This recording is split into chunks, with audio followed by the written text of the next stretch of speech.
بسم اللہ الرحمن الرحیم۔ السلام علیکم نائنتھ کلاس۔ آج آپ کے لیے اردو کا 13واں سبق پیش کیا جا رہا ہے۔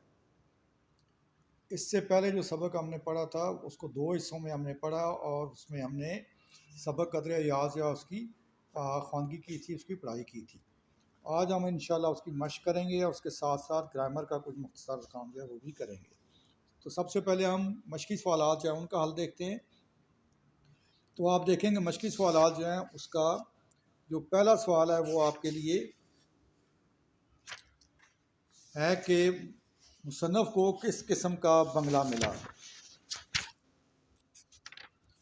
مصنف کو رہائش کے لیے ایسا بنگلہ ملا جو اپنی کلاس میں منفرد تھا، یعنی کہ سبق پڑھاتے ہوئے میں نے آپ کو بتا دیا تھا کہ جو تمام بنگلے جو تھے ان میں سے بہترین بنگلہ تھا ولسن روڈ کا۔ یہ بنگلہ ولسن صاحب نے خاص طور پر اپنے لیے بنوایا تھا، یعنی جو اس وقت افسر اعلیٰ تھے انہوں نے بنگلہ اپنے لیے بنوایا تھا، لیکن چونکہ انگریزی فوج یہاں سے چلی گئی، جب پاکستان بن گیا تو پھر یہ بنگلہ ان کے لیے ہی رہ گیا۔ یہ بنگلہ کم و بیش 2 ایکڑ زمین میں واقع تھا۔ عمارت کے سامنے وسیع چمن تھا، باغ تھا۔ اس چمن کے گرد مہندی کی سرسبز باڑ اور اونچے سر اور سفیدے کے پیڑ لہلاتے تھے۔ چمن میں جا بجا سرخ و سفید گلاب کے پودے تھے۔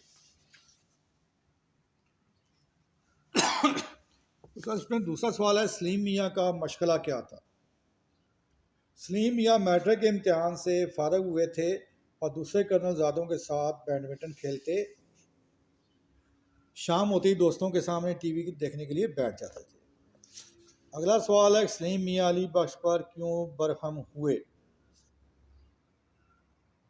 سلیم میاں علی بخش پر اس لیے برہم ہوئے کیونکہ ان کا کہنا تھا کہ ملازم علی بخش نے ان کے دوست امجد صاحب کو گول کمرے میں صوفے پر کیوں نہ بٹھایا۔ گول کمرہ کسے کہیں گے؟ جسے ہم ڈرائنگ روم کہتے ہیں اور گاؤں کی زبان میں ہم اس کو بیٹھک بھی کہتے ہیں، یعنی ایسا گھر کے ساتھ ملا ہوا کمرہ جو مہمانوں کے لیے مخصوص ہوتا ہے، اس کے لیے۔ سادہ اور ٹھنڈے پانی کی بجائے کوکا کولا کیوں نہ پیش کیا۔ برہمی کی اصل وجہ یہ تھی کہ اب امجد یہ سمجھے گا کہ سلیم میاں گھر میں تواضع کا سلیقہ نہیں، یہ لوگ دیہاتی اور جنگلی ہیں۔ جسے ہم آج کے زمانے میں کہتے ہیں ان کو ایٹیکیٹس نہیں ہیں اور ان کو پتہ نہیں ہے اور یہ سوسائٹی میں موو کرنا نہیں جانتے، یعنی کہ یہ مہمانوں کی ان کے اعزاز کے مطابق خاطر عزت کرنے کے جو آداب ہیں وہ نہیں جانتے۔ اور یہ ان کو گاؤں یہ نہیں کہ سلیم میاں کے خیال میں گاؤں کے لوگ جو ہیں وہ اس طرح کے تھے۔ دیہاتی لڑکا پہلے دن اسکول گیا تو اس نے کیسا لباس پہن رکھا تھا۔ دیہاتی لڑکا اپنے گاؤں میں چھوٹا موٹا چودھری یا چودھری کا بیٹا تھا۔ جب شہر کے اسکول میں پہلے دن کلاس میں گیا تو ننگے سر پر صافہ باندھ رکھا۔ صافہ یہ کپڑا جو آپ دیکھتے ہیں لوگ باندھتے ہیں اور مسجد میں جاتے ہیں نماز کے لیے بھی باندھتے ہیں، اور کچھ لوگ ویسے بھی اس کو باندھتے ہیں۔ ننگے سر پھرنا جو ہے وہ معیوب سمجھا جاتا ہے۔ بدن پر کرتا اور تہمت اور پاؤں میں پٹواری جوتا تھا، اور تہمت سے مراد یہ ایک ان سلی چادر جس کو جسم کے نچلے حصے پر لپیٹ لیا جاتا ہے کرتے کے ساتھ، اور یہ شلوار کی جگہ استعمال ہوتا ہے اور قدیم زمانے سے یہی لباس پہنا جاتا ہے۔ اور پٹواری جوتا، یہ جوتا جس کو ہم عام زبان کھسے کی طرح کا جوتا کہتے ہیں، کھسا تو آج کل بڑا ایک فیشن میں شامل ہو گیا ہے، لیکن اس وقت جو عام استعمال کا جوتا تھا اور اس طرح کا جوتا اس نے پہن رکھا تھا۔ ماسٹر جی چھوٹے چودھری کے گاؤں کیوں گئے تھے؟ ماسٹر جی خوش مزاج آدمی تھے اور شکار کے شوقین تھے۔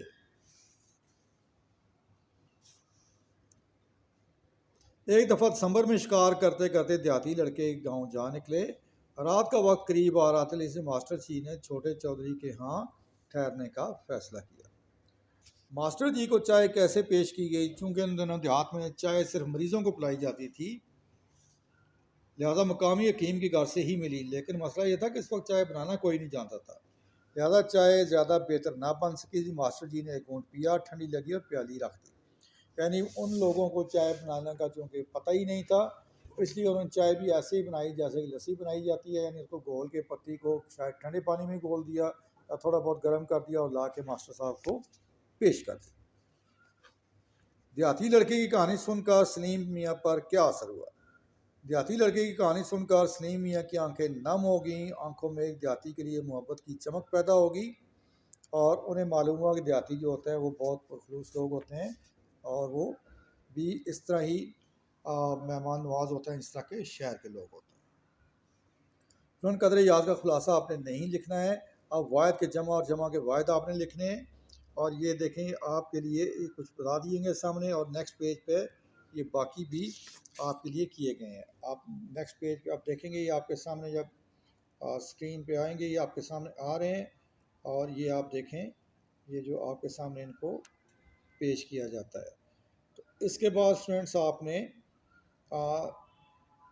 سبق قدر یاد سے جو آبجیکٹیوز بن سکتے ہیں وہ یہاں پہ بنائے گئے ہیں، جو آپ کی ایکسرسائز پہ مشق پہ دیے گئے ہیں وہ آپ دیکھ سکتے ہیں، اور ان کے جوابات بھی آپ کو یہاں ساتھ پر دے دیے گئے ہیں۔ تو اسٹوڈنٹ اس کے علاوہ آپ کو آج جو بنیادی گرامر ہے اس میں سے کچھ چیز پڑھائی جائے گی، اور وہ ہے آپ کے لیے سبق جو ہے وہ کہ آپ نے جو زیر زبر پیش جو ہے ان کا استعمال کیسے کرنا ہے۔ انگلش میں جن کو ہم واولز کہتے ہیں وہ آپ نے اس طرح سے استعمال کرنے ہیں، اور یہ آپ کو اردو پڑھنے میں اور سمجھنے میں اس سے آپ کو خوب مدد ملے گی۔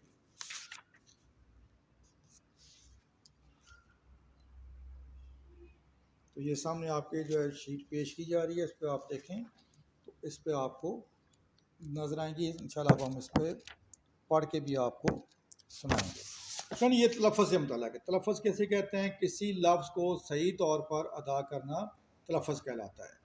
تو اس سلسلے میں آپ دیکھیں کہ سب سے پہلے جو چیز ہم دیکھنے جا رہے ہیں، تلفظ کے معنی میں الفاظ کو زیر زبر پیش کے لحاظ سے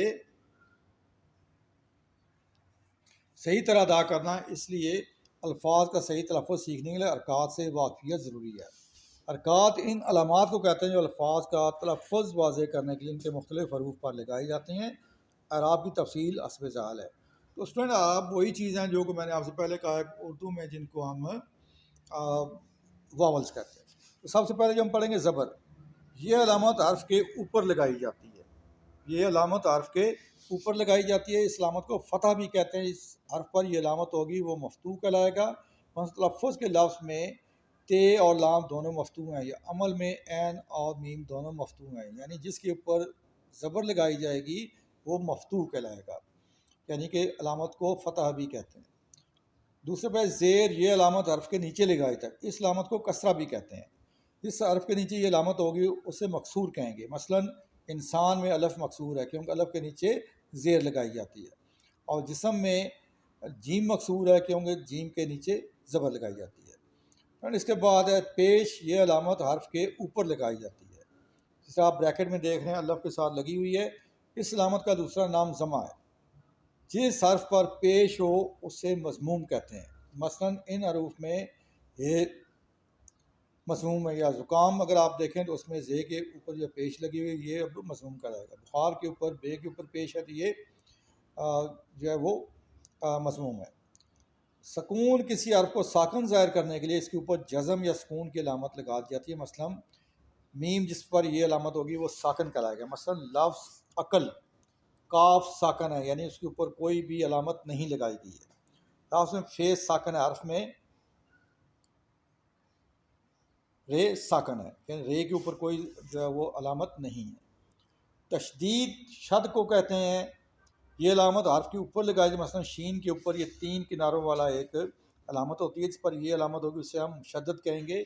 اس حرف کی آواز ایسی ہوگی جیسے 2 بار پڑھا جا رہا ہے۔ تلفظ میں اب فے کے اوپر جو یہ علامت تشدید کی لگی ہوئی ہے، تلفظ یعنی فے جو ہے لام کے ساتھ بھی مل کے پڑھا جاتا ہے اور آگے زوئے کے ساتھ بھی مل کے پڑھا جاتا ہے۔ معلم آپ دیکھیں تو ہم لام شدد ہے، یعنی بولتے وقت اسے دوبارہ ادا کیا جاتا ہے۔ بالا 5 علامات اردو میں عام طور سے استعمال ہوتی ہے، لیکن علاوہ بھی کچھ علامات ایسی ہیں جو نسبتاً کم استعمال کی جاتی ہیں۔ صحیح تلفظ کے لیے ان کا جاننا بھی ضروری ہے۔ یہ علامات حسب ذیل ہے۔ نمبر 1 مد، یہ علامت صرف الف پر لگائی جاتی ہے، اور جس الف پر مد ہوگی اسے الف ممدودہ کہیں گے۔ جہاں یہ علامت ہو وہاں الف کو لمبا کر کے پڑھتے ہیں، مثلا عام، آج، آن، آج وغیرہ۔